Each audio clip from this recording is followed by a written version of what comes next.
Hello, everybody, and welcome. You are listening to MFL Total Access here at Terry Bablis' place. For today's show, we're going to recap the finals that happened last week. We'll recap the action that happened this past Saturday. And super excited. We're wearing our jerseys in preparation for the NFL. Can't believe NFL is starting this week. Boom, I'm excited, Terry. Congratulations on your championship. Thank you. Congratulations on your championship. You know what's better than winning one? What? Winning two. That is correct. That is correct. It's pretty crazy. I was thinking about it right before we started the show.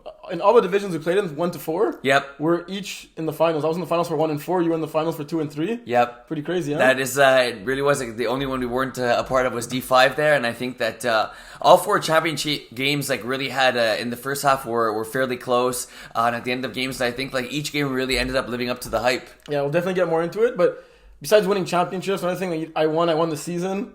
Also won the playoff bets. Yes. You guys we're doing the same thing now in the fall, but you gotta step up your game a little bit. Yeah. John, Kevin, Will, come on. The playoffs is even easier than the season. Look, guys, if you guys have insight, please don't be afraid to reach out to Terry. Mostly myself. The last week of the season, I think A little rough. Yeah, a little bit of an edge there, I think, because you knew a lot of things that, unfortunately, I didn't know because I was at camp. So, give you the benefit of the doubt there. But, no, you won. Rightfully so. Congratulations. Also, I heard some teams come up to me the last couple of weeks speaking, hey, you didn't talk about us enough during the podcast. Stuff like that.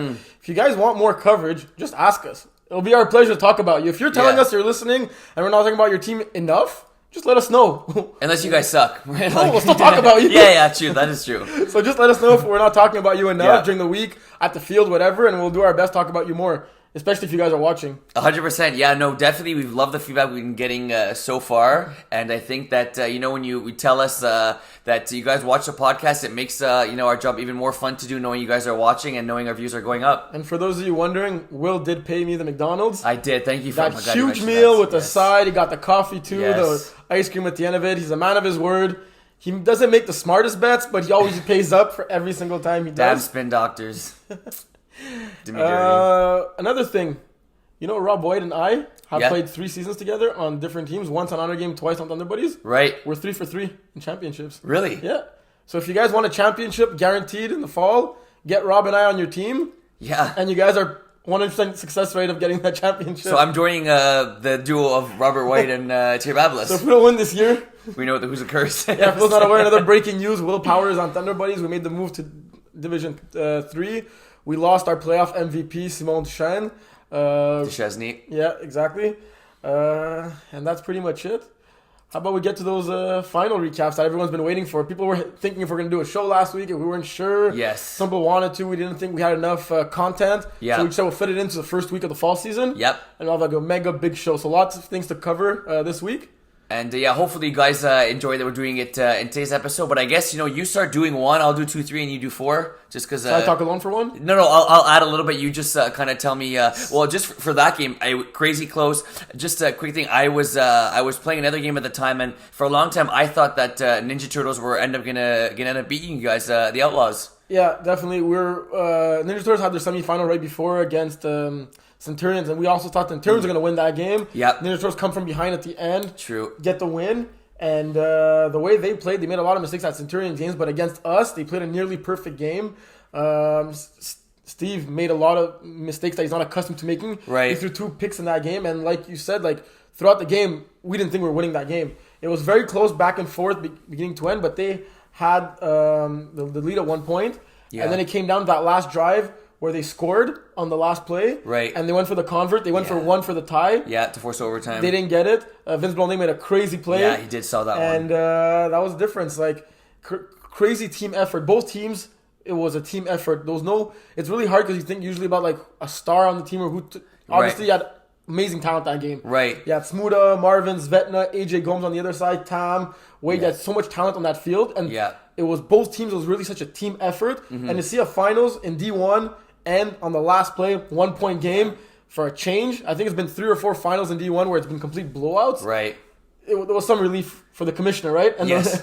And the parity in D1. Totally. So it was a lot of fun to be a part of. Outlaws get the fourth straight championship. Yes. Got to talk about that, John. See if we got to break up that roster. But no, definitely. I think that the cool thing is what you said, that there wasn't really a superstar that stood out in the game. I know obviously Steve is a quarterback, but like you said, throwing 2 interceptions is not something that Steve usually does. Svetna balled out with 75 yards on only 4 catches. He had a big conversion there. At the end, it was the 2-point conversion, the one that put you guys up by 7.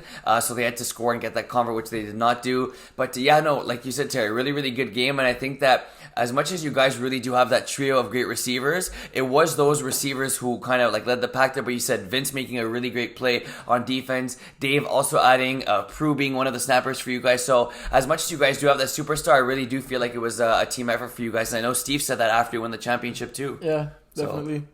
So, D2 already. Yeah, we don't have much love talking about Outlaws, eh? Yeah, no, I'm not sure, but for we'll continue talking about Outlaws in yes, D2, right? We'll talk about Outlaws in D2. So congrats Outlaws D1, congrats Outlaws in D2. So this game finished 50 to 47. Outlaws beating Crazy. Honor Game.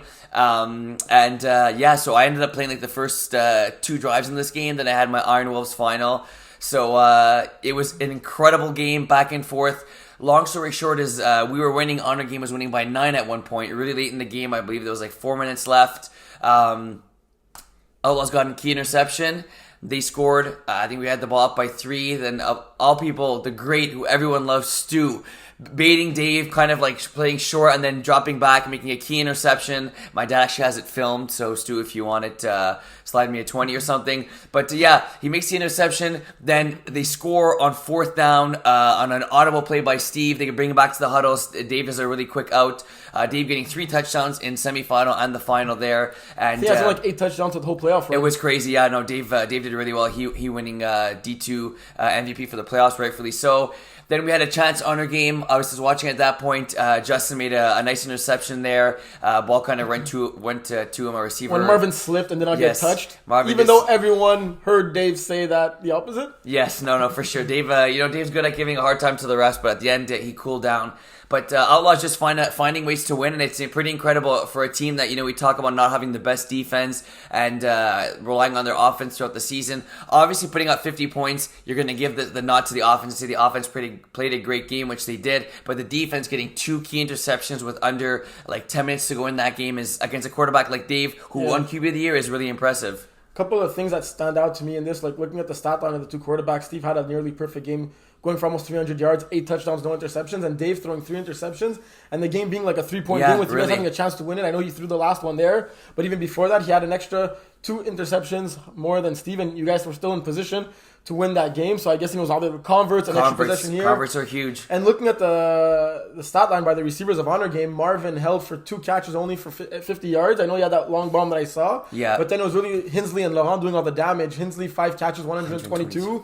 And Laurent 11 catches for 83 yards. Both of them having a pair of touchdowns. Yeah. And to see Marvin being held in check, more quiet. Yeah. And Honor Game still putting up 47 points. It's scary. Yeah, it was scary. And then obviously on the Outlaw side, it was the Dave and Josh duo. Yeah. Where they had 8 and 10 catches for over 75 yards each with a couple of touchdowns. Yeah. Outlaws, their Achilles heel was that defense all season long. Right. It proved to not need to be a factor. Obviously, Steve needed to play that perfect game. Had Steve thrown 1 interception, maybe it would have went the other way. Probably. But he didn't throw the interception in the finals. Right. Exactly. He won the game. He did, and I think that obviously you get Steve MVP of that game, you got to say, or as well as his receivers. Yeah, he got MVP for the playoffs. But MVP for the playoffs, mainly for the finals. True, no, well said. But I think the storyline is that defense, kind of was being, I guess, criticized all year long and stood up and kind of made the plays when it counted. It was a really huge story for them, and I know it was a really intense game. It was a really heated game. So congrats on Outlaws D2 for winning. Now D3. Or before we move there, just another thing that stood out is the game management of Honor Game towards the end of the game. I think there was about 2 or 3 minutes left, and Honor Game had the ball with the lead. Yes. And instead of shaving off the time and doing the Steve or the John time management and wait for the 10 seconds to break the huddle, wait for 4 seconds, snap the ball. I don't know if it was arrogance or if it was I want to shove my foot down your throat kind of attitude that Honor Game had at that point, because they thought they had the win. I don't think anyone on Honor Game thought they were losing that game till that interception that Stu made, right? Yeah, for sure. It's more like you're in the finals, there's 2 minutes left. At worst, you'll give the ball back to Honor Game with under a minute, right? Even if you go 3-0 or they burn all their timeouts. Instead, Honor Game got the ball in scoring range, And that was Outlaws. a huge... Yeah, sorry, Outlaws got the ball in scoring range. That was a huge factor for them. So for sure, no, definitely. I don't think think a really smart quarterback. That's the thing, and I'm not sure if it was like you said, maybe arrogance, maybe a little bit overconfident. But I think that you're kind of rolling at a certain speed the whole game. You don't want to kind of like mess it up there, but. Like you said, Terry, managing the clock is also like a really big part of like football, and we hear about it like in NFL, and like you don't want to really be considered that time manager and like game manager type of thing. And I think that clock could have been better used by Honor Game. But I mean, if you tell Dave you'll get that title, but you have a championship, I think he'd trade it off, right? Yeah, no, totally. That's well said for sure. But honestly, no, look, I think it was both quarterbacks played a pretty good game in this one, but it was Outlaws coming on top. So congrats. D3 that got my championship. Iron Wolves back to back feels good. Lots of back to backs. Outlaws in D1, Iron Wolves, Thunder Buddies, all three back to back. That's true. Yeah, it's the only two that weren't were in D2. Well, Centurions were in D1, so you couldn't go back to back in D2. And D5 was a new division this year. So it's look, maybe we'll see some more parity or things switching for the fall season. But with Iron Wolves, we were down at half. We were down at half by 12. We were able to outscore 10 out 29-0 in the second half. Defense, we played great. Iggy balled out. I think Iggy's stat line in that game was ridiculous. 12 catches, 120 yards, a touchdown, three one-point conversions. James also had a great game.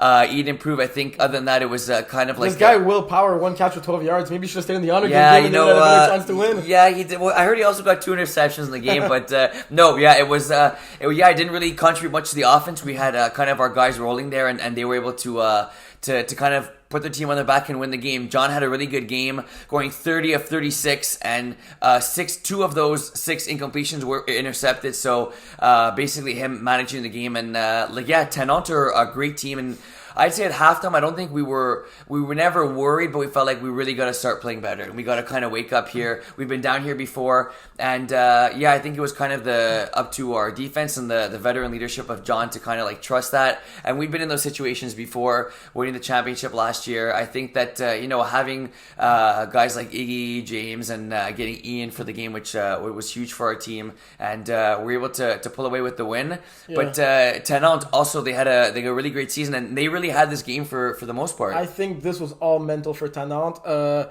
I said it in the last show that I really thought the winner of 10-0 and Deep Threats would have been too much of a powerhouse for Iron Wolves, and I really thought that winner was going to win the finals, and I think that got to their head because they beat Deep Threats in a game where Jonathan Svetton had like 18 catches. Right, They came into this game, I think, thinking that they had the championship, right? Mm-hmm. Because throughout the whole season and even in the finals, it's sad to say, but people still took you lightly, right? Yeah, for sure. And before the game even started, they started complaining about if your players were eligible, if they were legal, if they played enough games and all that. They're just focusing on the finals and controlling what you could control, right? Mm. And then they were up 12 points at half, 2-score lead. Yeah. And they didn't have the ball. We started with the ball second half. And what did you guys do with the first possession? We scored. We scored in our first possession. So then when they got the ball for the first play in the second half, they were up a possession, right? Yes. And they were playing the wait and see, the wait game, waiting for the last second to stop the ball. As much as I said before, that's what you should do. Not when there's 19 or 20 minutes left in the game when you're up 6, right? Right. And not only that, when you do that, you still have to convert on those first downs. Right. Right? Yeah. When you're doing that and you're taking out those 45 seconds of clock, you're doing those small passes that have a high success rate. Mm-hmm. So like a slant here and there, a hook, a quick easy pass that your guy's going to catch. They were waiting 1 second and then they were throwing it deep in the middle. Mm-hmm. Really risky passes. Mm-hmm. If you're going to go deep in the middle, you might as well just snap the ball right away. That's what I was thinking to myself, right? Yeah. I think it was really horrible game management for them, and their heads were out of the game. And I think that's what ultimately cost them the game, because in the first half, it could have went either way. Right. And in the second half, it's as if you guys played against a team that wasn't in the right division. Right. Which was surprising. I think that both offensively and defensively, I felt like they kind of gave up on the game, and they didn't know what to do on offense anymore, as if like they hadn't just scored 26 points in the first half. They put up 4 touchdowns, 26 points in the first half, and in the second half, it's as if they weren't aware of that. Right. Exactly. I agree totally. I think the thing is that, like, as much as you want to be able to manage the game, and we talked about managing the clock with Honor Game, you also want to score. For me, the most important thing is, as long as you score, think about it. If Honor Game would have scored on those drives and scored quickly, we wouldn't have talked about it because they would have scored. Yeah. I think as long as you're scoring, no matter how much time you are or aren't taking off the clock, you get that score. It's the most important thing. So maybe they started overthinking things. I think that it could have been a little bit of that. I think defensively we did adjust as well, so that helped us in our favor. But I think the clock management wasn't necessarily great for 10 out. And second half we really returned it on, and happy we're able to get the undefeated season while being underdogs in, I'd say, almost the majority of our games. What a season it was, huh? Undefeated. You had the QB of the year, best rusher, MVP on your team. It was back-to-back champions. It was a great year to be an Iron Wolf, that's for sure. Yeah. Definitely. So in D4, I'll let you do it with that number 4. What a game this was. Speaking about perfect seasons, Thunder Buddies had to knock off the Boy Flamingos, who were undefeated in the semifinals. Good call. And then we're watching another crazy semifinals between Brossard and Les Panaches that came down to like the last play as well. Yes. So like D4 lived up to its expectations. Unbelievable. And that's even before the finals started. Right. And then this finals was seriously the best game I've been a part of in my life. You saw, I was in a state of shock. I couldn't believe how that game ended. Let's start how it started. Yes, good call. It started in pouring rain. Yes. I think my first 2 touchdowns of the game were rushing touchdowns. Yes, I was rushing well, but it was also like people had a hard time deflagging in that pouring rain, right? Right. And I thought it was going to be a long game. I really, as much as I feel the advantage playing in the rain, I hate playing in the rain. You're right. Because you still have to complete those passes. Yeah, right? for sure. And then there's the muffed snaps that come along and all that. So it was a hard game. Rossas were missing some players, and they were still really, really like good in that game. Yeah. Like this game was crazy. Rossas took a 19-13 lead at half. Yep. And getting the ball back. Double whammy. Yeah. But then in the second half was kind of back and forth with our defenses stopping them. Yes. They finally managed to... we tied up the game first. All tied up at 19 with 8 minutes remaining. Right. And then on their ensuing drive, they take the lead and get the convert.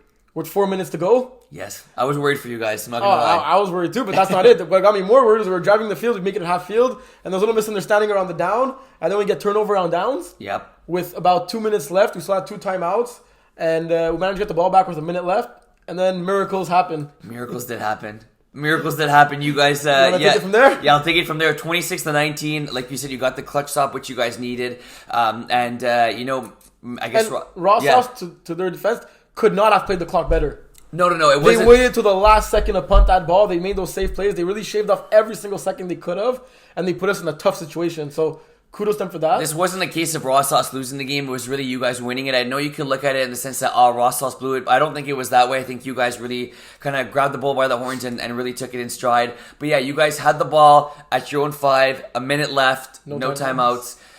You guys were able to march down to the field, march. And I think there was 2 plays left. You got off a nice run for, I believe it was like 13, 14 yards. And last play of the game, down by 7, Simon Duchesne goes quarterback. And I'm not sure really what Rossas was doing defensively because they seem to have a few guys playing before the end zone rather than like being prevent defense. And he threw you a beautiful pass over the head of one of them. When he threw that ball and it was in the air, the defenders were 10 yards in front of me still. Which was surprising. I know it's D4, but like still, it's like these guys have played flag. Like you think they play flag long enough to know to not do that. I'm not sure. I mean, I'm pretty sure they knew it was last play. We said it was last play, and Simon threw you like he got the ball. And he was looking at you right away. And he knew it was going to you. He did not make any reads. No, it was no read. It was boom Terry. He threw the ball to you. Felt good. You're the number 1 top receiver. Yeah, it must feel good. And ball went over Ross's defender's head right into your hands. You made a nice diving catch, stayed in bounds. 26-25, you guys are going nuts, and it was like, man, you guys gotta kind of like take it easy now. Then you guys go for the 1 because we drove 1 for 1 or 2. I like going for 1 because it's a more guaranteed safe thing, and then you get to play it in overtime. I usually always go for 2 in that situation, but we had played Rossas in the season, and the exact same thing happened where we scored on the last play of the game. Right. We were down 1, 19-18, we went for 2 and we did not get it.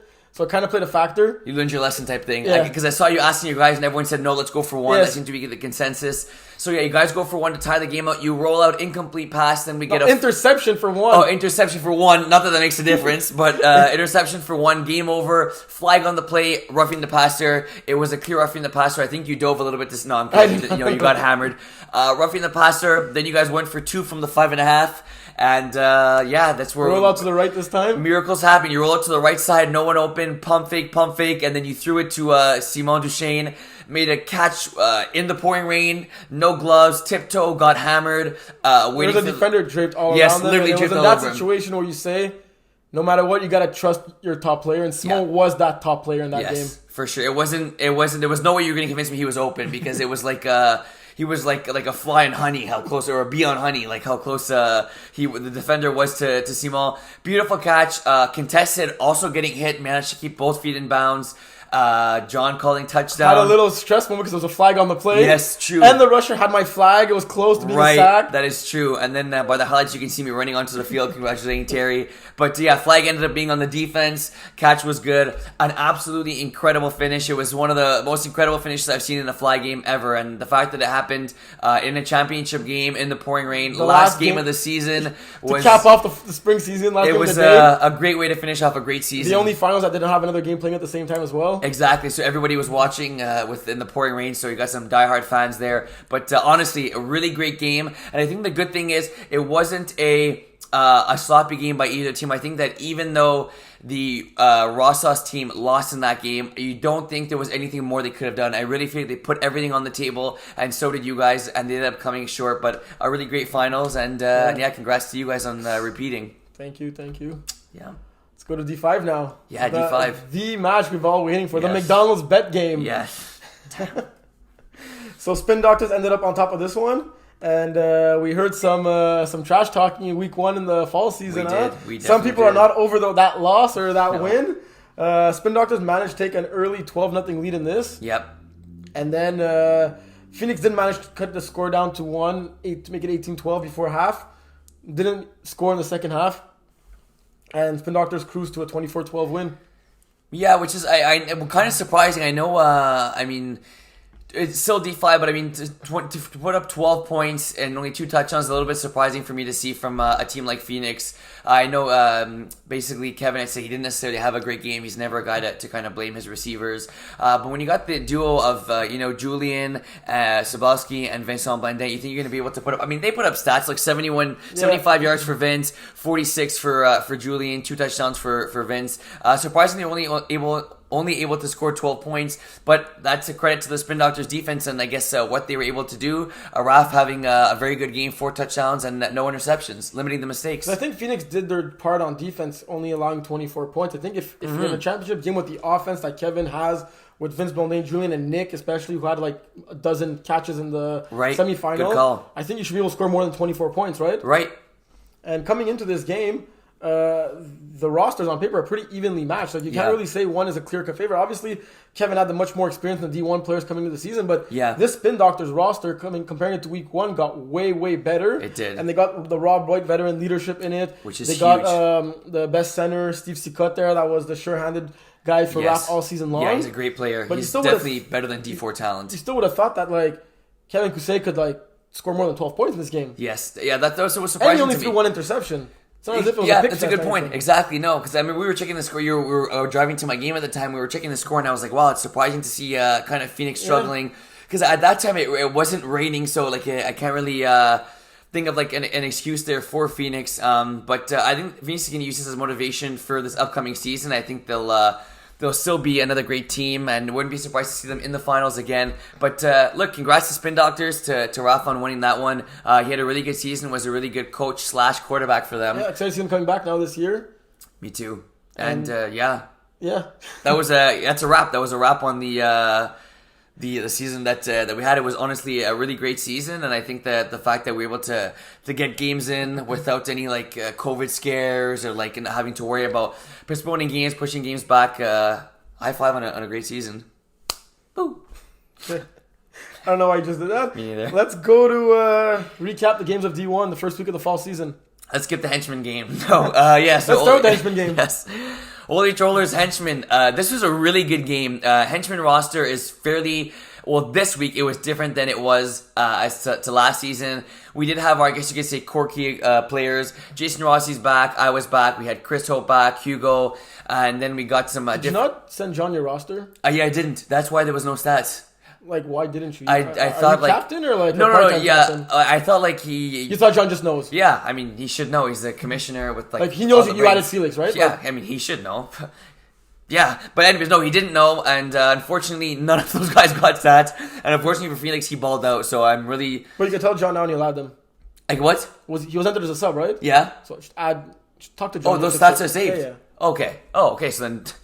So I don't have nothing to worry about. But anyways, like I said, Henchmen had their core back, and really good game, back and forth. At half, it was 18-12. I don't know if you know this. They converted on a 40-bomb Hail Mary to end the half. Did someone go to intercept it or something? Chris went to hit it in the air. I was a little bit out of position too, so I got to take some of the blame. Ben made a diving catch to make it, 18-18. Did Chris hit it in Ben's hands?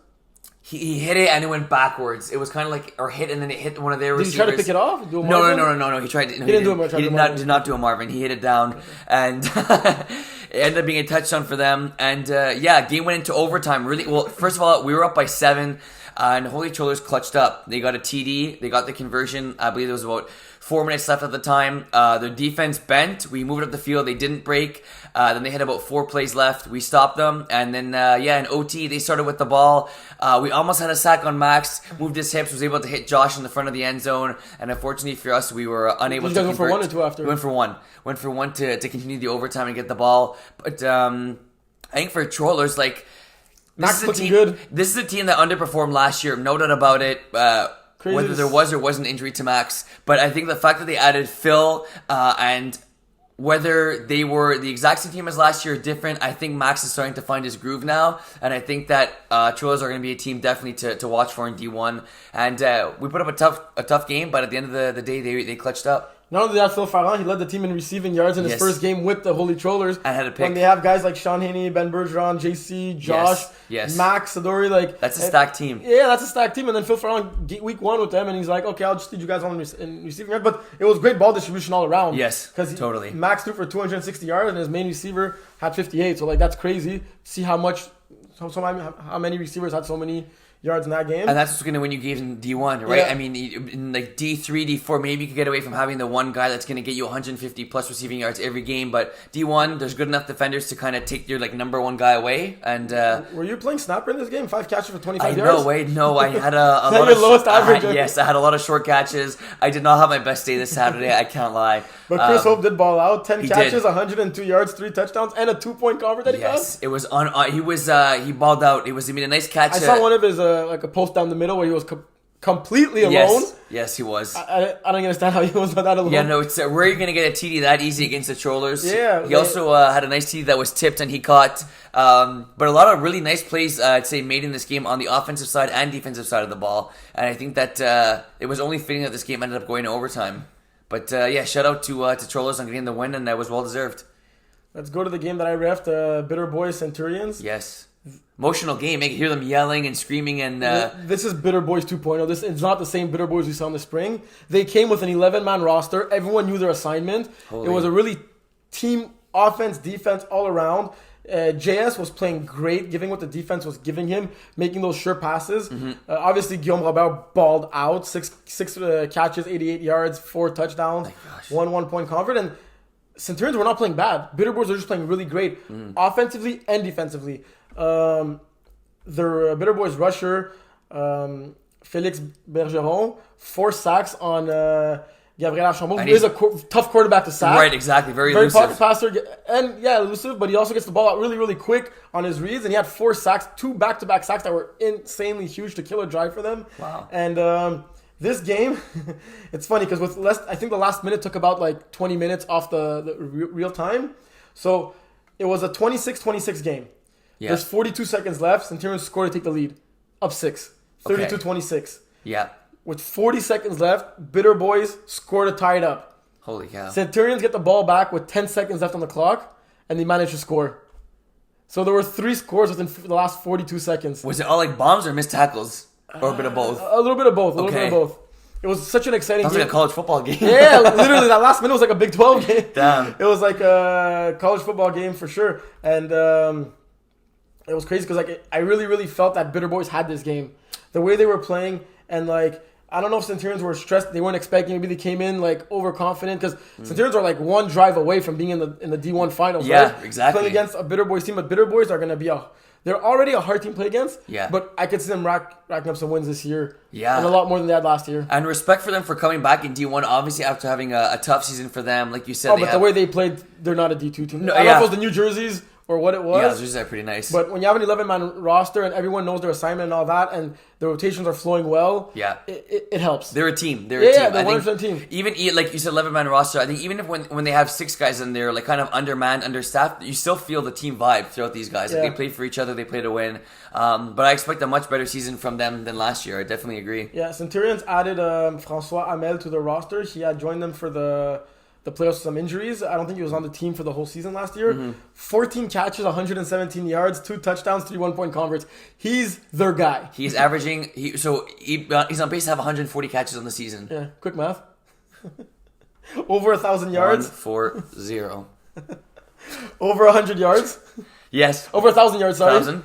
Yeah, that's crazy. And they also had like Simon-Pierre Lafernière ball out with 6 catches for 65. Samuel Collette obviously had 2 touchdowns, 9 catches there. Like, they're also a stacked roster. Man, this is gonna be fun. This is gonna be a the fun parity season. in D1 is crazy because we're not gonna cover the honor game, Gold Cup game, but that game also came to the end. So we had like 3 extremely close D1 games. Right. That's crazy. That's always good to see. And like basically all you see them coming within a possession. Centurions got a sack or safety on the last play. And like high scoring too. That's exciting. And I think John may have it right with the D1 so far. I feel that every division this year has a lot of parity. Yeah, agreed. That the difference between maybe the best and the least talented team in every division is really not that far apart. Right. It's not as big as you think it should be. Like, you're not looking at any division knowing which teams are not making the playoffs for sure. Like, I think every team has a fighting chance. Yeah, agreed. That's what we want to see here at MFL. So let's go to D2. D2. Do we start with the game that we're going to forget about? Yeah. OG Panthers? Sure, you take it first. So OG Panthers are missing a lot of guys. We were only 5, so Will came to sub with us. We were 6, but even with the great willpower, it was not enough to do much. Charles could not make the game, so we had Simon coming in at quarterback. Yeah. And Les Tanantes looked great. They did. Vincent Dion is their quarterback. I think he's going to be their quarterback this season. He was really taking what the defense was giving him. I really didn't rush great that game. He burnt me for some key 3rd or 4th down to get that first. And obviously with Phil Farran on that team, moving the chains and everything, and playing defense, this team we thought might have been maybe a weaker D2 team coming up from D3. But when they have their full roster like that, they're going to be a hard team to beat, and they're going to give a lot of teams some difficulties, right? And were they missing Aktil, or is he gonna not there this season? Yeah, Smart Aktil wasn't there. I'm pretty sure he's still on the squad. So that's obviously another huge piece for them. They did have Jordan McLaren subbing in for him, so like... yeah, they did. It's true. McLaren obviously is a baller there on the defensive side of the ball and offensive. But yeah, no, just defensively, I think that offensively they played well. They did what they had to do. But it was really their defense limiting us, OG Panthers, to 12 points. It's not something easy to do, especially with Simon at quarterback. We've seen him play quarterback before. He's a very good quarterback. Smart, decisive, able to kind of dissect the defense. And in this game, we just, as receivers, we just weren't really able to get open there. I think the rusher played a key part in this game. Also the DBs for them, and I think that it was a really all around team effort from Tenant. And I think maybe it was you think that the hangover from losing in the championship game last week may have played into a little role coming into this week, but it was the complete opposite. Yeah. They were focused, they were motivated, and they came out swinging, and I was really impressed. They really embraced this move up to D2, and yes, yeah, pretty much. I said it all. I don't have much to say. No, it was a good game by them, and we'll see what happens with them next week. Let's go to Arnold Joy's haters. Yes. Man, I was 44-38. Yeah. This was another college game. It was back and forth until John threw that pick 6. Yeah. Will, a little participation award for this game. Not really a factor with James Mauricio, Iggy, and Patricio balling out in this game. I think you're just there to like motivate the troops. I know on defense you have like a word to say and stuff like that. But I was going to say as long as we're winning, but we didn't win the game. So. Everyone's scoring touchdowns besides you. But for real, this was such an exciting game to watch. Yeah. Max played amazing. John also played great, minus that little mistake, which turned out to be a big mistake. But you guys had no answer for Max and especially Jeremy Rooney. Yes. Jeremy Rooney, 11 catches, 107 yards, 4 touchdowns. Who is this guy? Yeah, he is. Exactly. Who is this guy? We saw him play. I believe he played a few games for them last year too.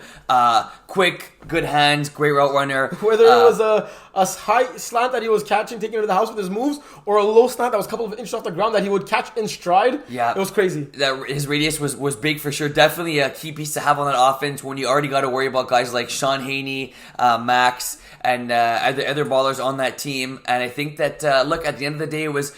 I know you say John did throw that pick 6, which ended up being crucial, but we did not stop them once. They scored 44 points. They scored on every single possession. We were trying different things. We tried different formations. switching people around, but I guess Max was able to kind of read what we were doing, and it was a really fun. You said a really fun game to ref. It was also a very fun game to play in. A lot of great plays made throughout. I think that for Iron Wolves, obviously moving from D3 to D2, we're gonna have to kind of think about defense and think about what we need to do a little bit better in that game.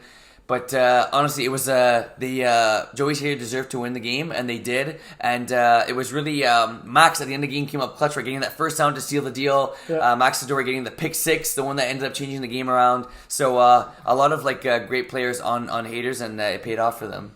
Yeah, for sure. I know you like talking about Outlaws much, and the other two games of D2 were doubleheader from Outlaws. We'll let Kevin cover those. Yeah, let him cover those. Outlaws talk. Any D3 games that caught your attention? D3, let's see. Well, I mean, there was True Thunderbirds did not play this weekend. Trying to think. I ref the Iron Wolves Panache game. Yes, that's true. Iron Wolves D3 game, which is John, Marvin, Iggy, Chrissy, Brian's on that team. Patricia's also on that team. We saw a lot of highlight reels made in that game, eh? So check out the YouTube video because I know there's quite a few, like I said, great plays made in that game, and I think the majority are going to come from just that one game. This game at the beginning of this, once the game started, it looked way too easy for John and Marvin. I think the game started off, John throwing a nice bomb, 34 yards to Marvin, and then Marvin scoring another 4-yard touchdown to make it 12-0 within the first 5 minutes of the game. Within the first 5 minutes of the game, it was 12-0, and I'm like, okay, John and Marvin cannot play together in D3. Then Panache started playing well offensively. Felix does what Felix does best. Buying some time, rolling out, coming back, and he threw for 250 yards, 6 touchdowns, no interceptions in this game. Actually, there were no interceptions in this game, and there was some missed tackling from Iron Wolves. Guillaume had a really, Turblom had a really long, I think it was like a 5-yard hook that like a bunch of guys missed. And this game was back and forth as well. Bruh, you get 143 yards? Yeah, Iggy had 11 catches, 143 and 2 touchdowns. Wow. And Marvin had 3 catches for 83 yards and 3 touchdowns. They call me the recruiter, man. What could I say? But at one point in the game, I think it was a 1-score game. Arnolds were down 6 late in the second half. Third down, I think it was short in like a third and short situation. Third down, John throws a quick hook to Marvin. It was a little low, but a D1 receiver of the year should be able to catch that. So I'd say Marvin dropped that pass. And then John goes for it on 4th down. When he could have punted and got the ball back, but he decided to go for it. He runs Marvin on a post that was completely unguardable. He got over the top, past everyone, in his hands for the touchdown, and he dropped that one. And that one hurt. Yeah. Because usually when it's 4th and 2, who thinks you're going to throw the deep ball, right? Right, you catch the defense napping. John actually did that with Marvin on his team. You don't think twice, right? Right. And then Marvin dropped that, so he had 2 back-to-back drops when John goes to his main guy. Maybe you should want to Iggy with these 11 catches. He had more secure hands that game. Yeah. And Marvin drops both balls, and not only that, Panache ended up winning the game afterwards when they just needed a first down. Felix threw the ball up in the air right where Marvin was, said a prayer, and the ball was caught by the Panache receiver over Marvin's head. Damn. And it's not an exaggeration when we said Nick mossed Marvin. This guy, Marvin, actually got mossed. And that will be in the highlight video. It did get filmed. So, and Lorianne told me she will be including it. Marvin also did get a nice one-handed catch in that game. Yeah, she said she'll put them back to back. That is fair. That's good. So he'll feel good and then, crap. Yeah. Marvin got a sick one-handed catch in that game. It was nice, Marvin made it look so easy. I know, it's true. And, it's a catch that, like you said, D1 player was able to take, but Panache scoring 44 points. Man, this team is on the rise. Yes. This is I remember from when I first came to MFL and how they were struggling to score points and didn't really know what kind of was up. And Felix, he's been doing not only good, he's been doing great as of late. And I think it's. I'm not sure. I look forward to playing them with Thunder Buddies this Saturday, but it should be a good matchup. So sure, first game is against them. Yeah, going to be a tough one. We'll get into previews later. Good call. That we forgot to prepare, so we'll wing it. Yeah. Like we you usually do that anyway. Yeah, so it's nothing new to me. D4 now. The revamped D4s with all the top teams moving to D3 and no D5 this year, kind of merging with the D4. Yeah. The games did seem fairly close. I did not see any real blowouts in that division.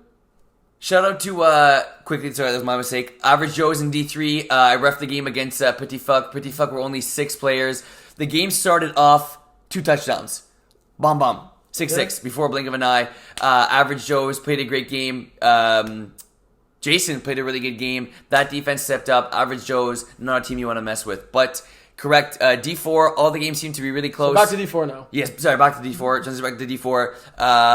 All the game, 1 point games. There's 2 1-point games in there. Yeah. Except for Idaho, Uda, P. Did you come up with this name? Idaho Udapimps. There's probably a play on words that we're missing. Yeah. I'm not really good with twin tongue twisters. Are you? No, I don't think so.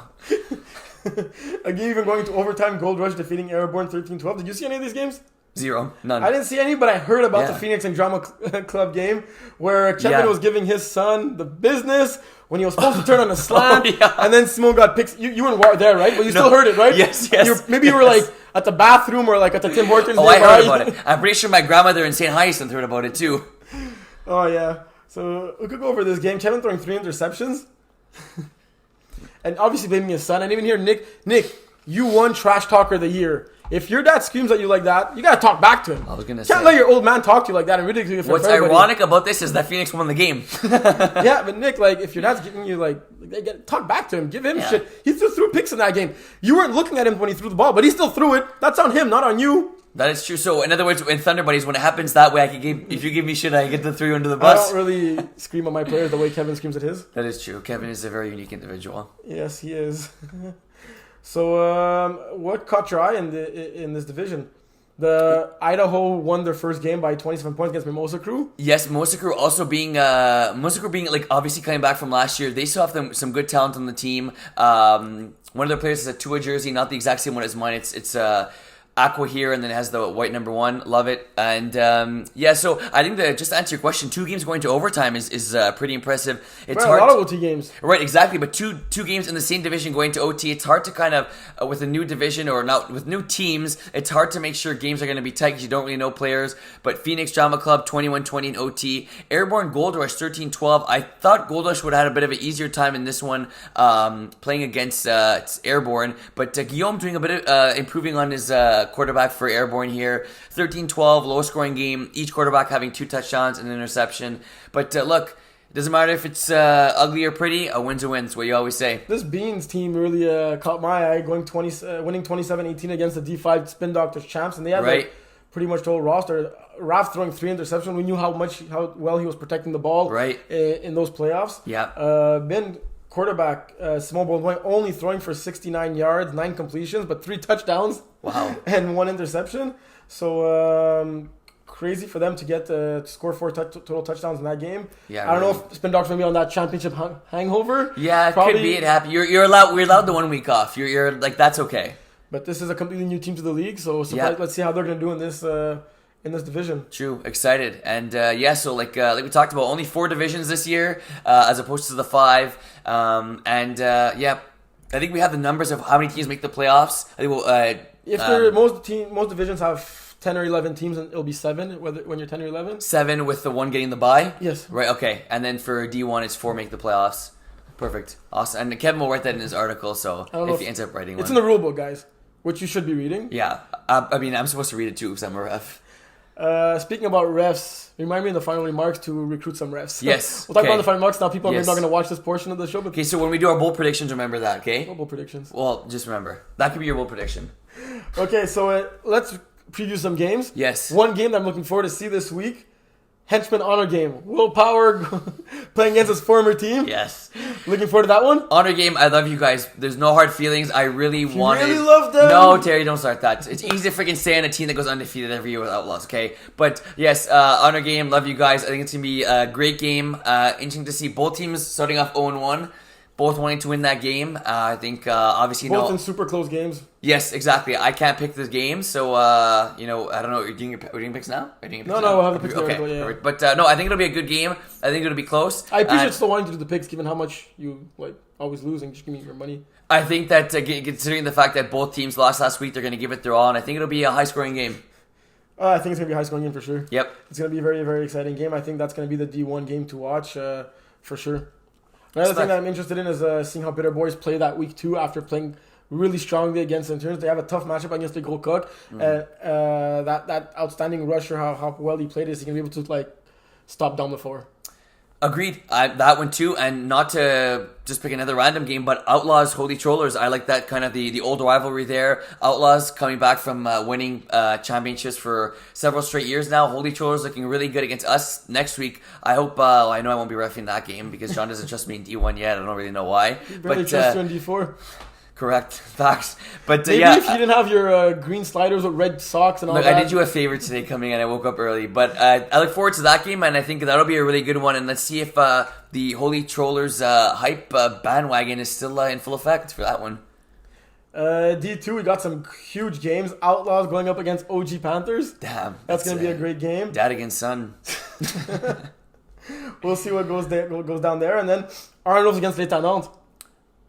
A rematch of that D2 I did not even know we were playing D2 championship. Damn, that is and them starting off 1-0, us going 0-1. Yeah. I think we're gonna want to win because we haven't won this season, and they're gonna want to win to get revenge. I think that'll be a good game too. Let's go to D. Joey's Haters KOLB too. That's another good one. Holy cow, we got some good games this week. D-Nasty of Vultures. I feel all the games are great games because really. like the division is just so tight and like any team could be any team. Yeah, I think I really feel like I was like D1, obviously D1 the higher talent, but I feel like D2 is kind of the most fun division to kind of keep an eye on. I think that all divisions are fun. Yeah, facts. Well, I wasn't saying. Anyways, they're all fun, but you said D2 is the funnest. And I said they're all fun. Most fun. I don't think funnest is a word. Most fun? Yeah, I don't think funnest is a word. Thanks for correcting me. I got you. Journalism major. In D3 now, we got Thunder Buddies Les Panaches. Panache coming up with that huge win. Thunder Buddies getting that bye week after the championship. Yeah. Seeing with their additions, how they're going to be able to play against this Panache squad who beat them in this regular season last year. Right. That's true. That's a good call. Didn't think about that. Yeah. So you guys are going for revenge. Yes, we are. Yep. We also got Jagerbomb, the new team. Yes. With Simon Duchesne leaving Thunder Buddies to make his own team. That's going to be a great game. Mustard Target, I expect more from them this year. Yeah? Yeah, I expect more from the Mustard Target From the this year. get-go or like after 5 weeks? From the get-go. From right away. I mean, they woke up at some point, right? Yeah, exactly. They did. It was a little bit too little, too late, unfortunately, for them, but I expect them to have a good bounce back year. They'll make the playoffs. Looking at all these games across, like Rossard, Boyne Flamingos, Arnold's, if it's fuck, Average's back out, like every game is great. Yeah, 100%. It's true. Rossard, Flamboyant, that could have been a final, right? Rossard, Flamboyant, Flamingos. And Panache, Thunder Buddies could have been the final. Exactly. Also. That is, no, agree. I think these are going to be, honestly, great games. I really do expect them to be high scoring, really. I think it's going to be a high scoring weekend. TD. Yeah, TD. Moving on to D4. Here too, we got Gold Rush going against the Beans. Yeah. I'm excited to see Beans play. Yeah? I hope I'm refereeing that game. Yeah, I always like to see kind of new teams, see who their star players are. Stop thinking you're reffing. Don't get your expectations up too high. Right. If I had more time to ref, then I'd be reffing all these games. Even Drama Club bringing Phoenix to OT that week one just showed how good they were with Nico Potvin playing quarterback. Yeah, I didn't know Nico was going to play quarterback. Yeah. I think I didn't see him throw. He got a rough start, but he held his own towards the end. Throwing 3 touchdowns, 3 interceptions. And this is a division also where I think that almost any team can win. We saw like 2 games going into overtime this past week. Yeah. Anyone could beat anyone. That free agent D4 team, you guys got to find a name before this week or else you're forfeiting your season. Is that a thing? No, I don't think so. I just know that John really doesn't like when teams keep free agent as a name. Yeah, true. Also, Just go with Dolphins. There's already a team that has Dolphins jerseys in that division, no? That is true. Good call. Yes, Mosakur. Yes, correct. You can go with, they should change the name for Dolphins. Yeah, Mosakur. Yeah, Mosa Dolphins. Yeah. Or Dolphins Crew. Dolphins Crew. That sounds better. DC, baby. It does? One thing we forgot to talk about that we'll talk about for a good 30 seconds like usual, MFL Brossard. Yes, MFL Brossard. Crazy. Good game. Like I said, I subbed for you guys with... What's the team name? Invaders. You didn't sub for us. You're on the roster. I'm on the roster. I kind of sub, kind of didn't. How good did it feel to beat the Outlaws? Oh, it felt great to beat the Outlaws. Even if you put kindergartners in Outlaws jerseys and I would win, it just feels good. But that's it for Brossard. No. One other thing I've talked about. Huge transaction. Oh, yes. Jonathan Evans is leaving left the Jackrabbit. Yes. To QB 28-3. And he had the game today against his former team. This is what I was going to say. If you didn't believe me, he was playing against his former team today. John was calling a timeout. I'm like... Timeout, Jackrabbits, 28-3, Jackrabbits. It was like, and 28-3-1. And he didn't switch the schedule for that to happen. It just so happened that week 2 they were playing each other. Like, some stories just write themselves, as they say, right? Something's happened for a reason. You said it very well. And Jackrabbits lost the game 15-14. Yeah, oh my God. This was a great game. Jackrabbits won the game 15-14. Yeah, Jackrabbits won the game 15-14, scoring towards the end of the game with just under 2 minutes. And then Nicolas Blais throwing a dart to David Saint-Jean in the back of the end post zone. Corner, that was nice. Almost like in double coverage. Yeah, really. Getting both feet in. Yep, that was a great play. Insane. Yep. What else do we have here? We're still talking about Brossard? But it's been a minute and a half. All right. What else you want to say about the week that was? It was more a great refs. week. Yes. If you guys want a ref, let us know or let John know. We're always missing refs or scorekeepers. It's very easy to do. I always say if Will could do it, anyone could do it. My go-to line is if Marvin can do it, anyone can do it. Love you, Marv. The pay is great. Yeah. And you have a fun time. Most of you now play on like 2-3 teams, so you're at the field anyway. Yes. You want to like have a break between your 2 games. Don't worry about the scheduling. You could just ref 1 game a week if you want. Ref either before your game, after your game. You'll see, you'll love it. And then you're not asked to ref every single time slot. If I could say something from the more serious standpoint, is Terry convinced me to ref, and I was a little bit nervous at first. Apparently, I'm not quote unquote the best ref, but I really do. Like, I feel like I've filled into my own. And once you start reffing, it becomes less and less scary. And like John will start you off in the D4, D3, not throw you into D1 games right away. So like that's well said. Yeah, those who have been playing for a while on that no flag football, you'd be okay as refs. And look, no one like. We all make mistakes, right? I made a big mistake reffing this past weekend. Well, no surprise there. But you know what I'm trying to say is that don't be afraid to kind of like send us your applications. I'll be the one review. No, not you. Off the apply. John would take anybody at this point. Like literally, bring your nephew, bring your cat if you have one. The cat can be scorekeep, not ref, but they can scorekeep. Yeah, true. The cat can scorekeep. But scorekeeping is actually difficult though. But so make sure that if you're interested in reffing, let Jonathan Evans know. And if you don't know who it is, that's the guy with the mohawk. Let's go. Bold predictions? Or do you want to say something before, no? We're making picks? You want to make the picks live? Oh, we're making them in the article. Yeah. Yeah? You want to do them now? Yeah, do them now. Yeah, do them now. It's better on the fly. And we cannot change them. Okay, so no thought put into this. No, but we agree we cannot change them? Yeah. Okay. You want trying to get a little advantage? Why are your hands always so wet, man? I told you, man, when I'm running around here, there, and everywhere, and I'm such a busy guy that like I'm sweating out so much on my mind. All right, so this is the first time ever we're doing live picks. Yeah. So go cook bitter boys. It's gonna be a good game. Can you guys go a little faster? Go Cock. Give me Go Cock.